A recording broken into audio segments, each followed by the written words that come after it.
Soy Pedro Salazar, soy director de teatro y de ópera y sí, dedicado al teatro.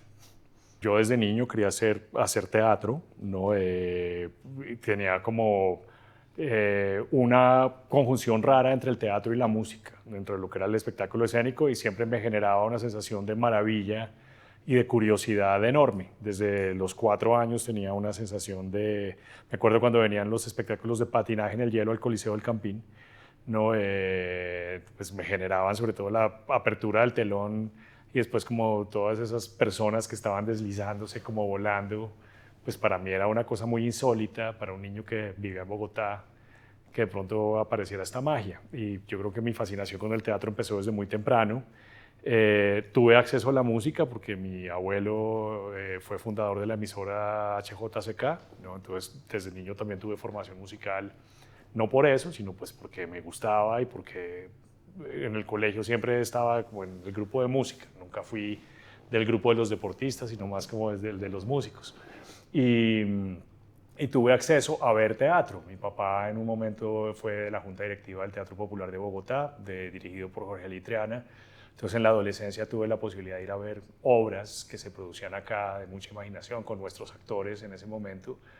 Y pues eso me acercó al teatro que había en Bogotá, ¿no? En Bogotá muchas veces cuando he sido profesor me asombra el desconocimiento que tienen los estudiantes de todo lo que sucede en la ciudad.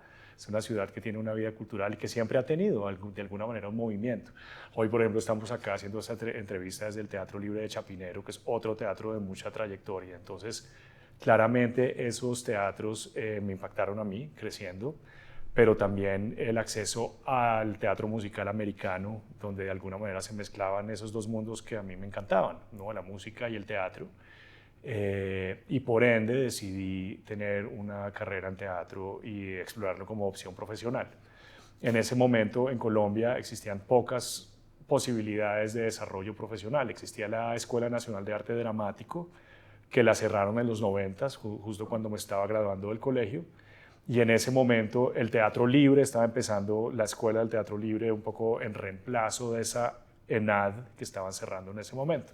Y la verdad, como tampoco estaba muy seguro si quería música, si quería teatro, como que me fui a estudiar en los Estados Unidos, donde tenía un campo de exploración más amplio y donde me fui situando precisamente entre la música y el teatro, y sobre todo pues en el teatro, donde descubrí los clásicos, descubrí como toda la trayectoria de la tradición del teatro occidental y también asiático, ¿no? Porque para muchos el teatro llega a Occidente a través de Asia, ¿no? Muchos dicen que Marco Polo importa la tradición de las máscaras que después se van a convertir en la comedia veneciana. Esas son conjeturas y teorías, que ya existía el teatro griego, que también dicen que Dionisio, el dios del teatro ateniense, también era un dios asiático. Entonces, digamos que empecé a conocer esa tradición del teatro. A mí me interesa el teatro, que es una palabra que de alguna manera se ha vuelto un poco radioactiva en estos días. Por alguna razón en las universidades no quieren decir teatro, sino artes escénicas, ¿no? O existe el postdrama del teatro, ¿no? Pero yo creo que precisamente en ese teatro, que es un lugar, teatrón en griego es lugar para ver, es lugar para percibir, es un lugar en el que los sentidos se exacerban y reciben de una manera no convencional unos mensajes de la vida a través de la representación o el espejo de la vida misma. Y que entrena los sentidos precisamente para convertirnos en personas más sensibles.